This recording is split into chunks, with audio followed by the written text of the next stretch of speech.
Hello, today I want to take a look at this question about the ways in which Buddhism is different from Hinduism. So, most people know that Buddhism developed in India, a Hindu society at the time, or a Brahminical society, we can say, believing in the authority of the Vedas. The Buddha himself was a member of the Kshatriya class, which is one of the groups in the Hindu caste system. A Kshatriya is a warrior, so he was a prince. He belonged to the ruling class. However, in spite of this, he developed a view of the world which rejected Hinduism in the end, and he made it explicit that his way of seeing the world was not the same as Hinduism. So today I just want to look at some differences between the two. There are several surface differences or important differences, but regarding this, so for example, there is no emphasis on the caste system in Buddhism, so it's just a question of achieving enlightenment, really, and it's not important what your background is. It's not a question of particular jobs for particular people. You are a member of the business class. You're a member of the priestly class. You're a member of the ruling class. The Buddha deliberately denied the importance of this. So anyone who is a Buddhist is just simply a Buddhist, and it's not important the place in the caste system. So on a more profound level, in terms of the actual teachings themselves, I'm really speaking here from my own research, you can say, but I would think that much of the Hindu cosmological system was inherited by Buddhism, and the different planes of existence of Hinduism are also more or less the same planes of existence in Buddhism. So, for example, you have the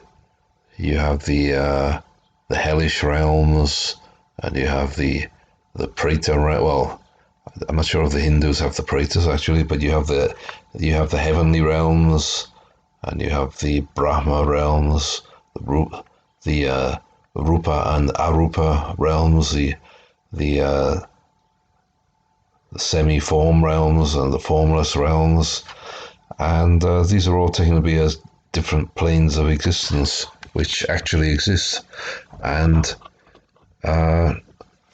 the highest of these is the base of perception and non-perception in Hinduism.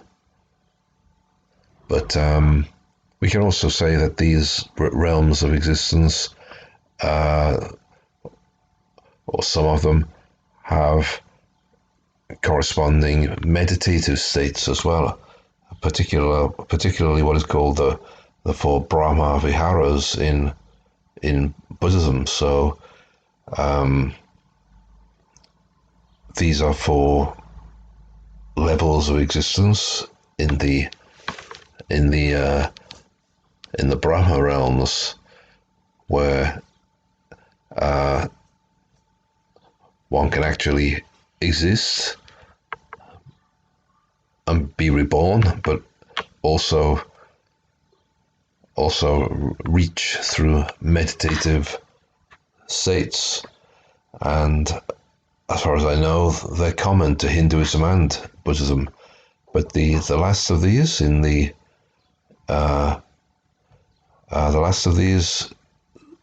realms in Hinduism is the realm of perception, the base of perception and non-perception. So actually, this is after the Brahma Viharas, or after the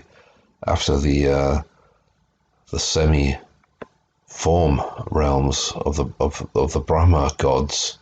So you get to the formless realms, which is the base of space, the base of consciousness, the base of nothingness, and finally the base of perception and non-perception. Before he was enlightened, the Buddha had teachers of the time who would be Hindu, and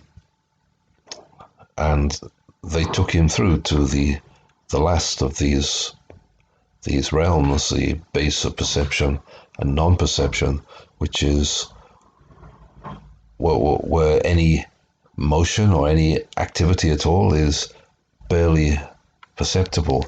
And his teacher thought it was the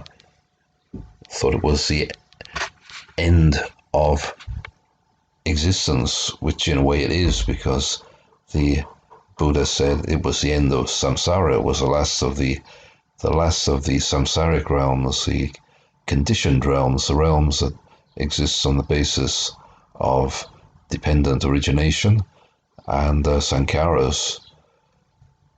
However, he knew that there was something beyond this, something that his teacher didn't know about, and what was beyond it was nibbana. There is no concept of nibbana in Hinduism, and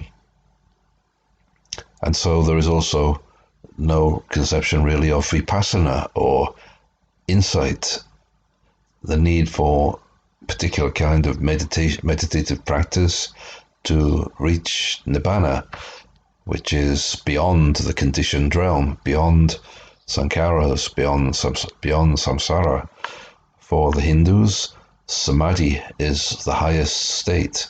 Samadhi is a concentrated state, what we usually see when people concentrate on a flame or candlelight or the breath, attempting to concentrate the mind in a one-pointed kind of way. And this is the main practice in Hinduism. And in the end, it doesn't take you beyond the realm of perception and non-perception. In order to get from the samsaric realms, and they're all samsaric, the conditioned realms, to the non-conditioned, which is nibbana, it's necessary to do vipassana, insight practices, which is seeing reality as it really is, in terms of, or seeing samsara as it really is, in terms of the three characteristics of anicca, dukkha, anatta. That's impermanence. Everything is impermanent. Everything gives rise to suffering, and everything is non-self. So, in various ways, there are various techniques, but basically, in order to reach nibbana, you have to come to a profound awareness of these three truths about the conditioned realm. There is nothing in Hinduism about this. What you can say perhaps about Hinduism is that it takes this view that everything is finally made of or generated from Brahman, and possibly, I'm not sure, actually possibly they have a view that everything can become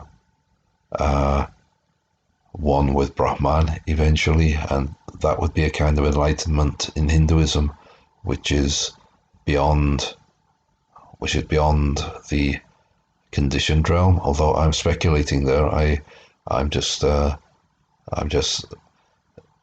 putting two and two together and speculating that might be true about final moksha in Hinduism. In any case, it's different to Buddhism and nibbana and the necessity of doing vipassana insight practices in order to reach nibbana. That doesn't exist in Hinduism, and certainly most of the practices that I've ever heard of in Hinduism are samadhi practices or concentrated awareness practices. So I think these are the essential differences between Hinduism and Buddhism, and they are really quite profound differences.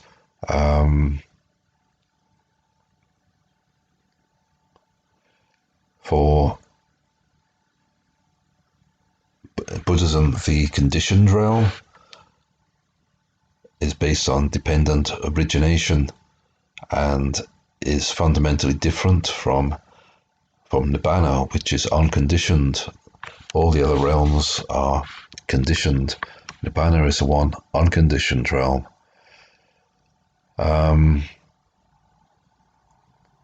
As far as I know, there is nothing of this kind of view in Hinduism, which just talks about different realms based on samadhi practice and or reaching different realms through meditative awareness, meditative concentration, and really they're all based on samadhi practices. So the Buddhism has samadhi practices and sees it as important to develop concentrated awareness, but really it's a preparation for vipassana or clear insight, which eventually can take one to nibbana. When the Buddha was asked about this, he really made it clear that his point of view was, or his new teachings, his discoveries, let's say, were something new that were not there in Hinduism. So I hope that this is useful as a brief introduction to some of the main differences between Hinduism and Buddhism. Thank you.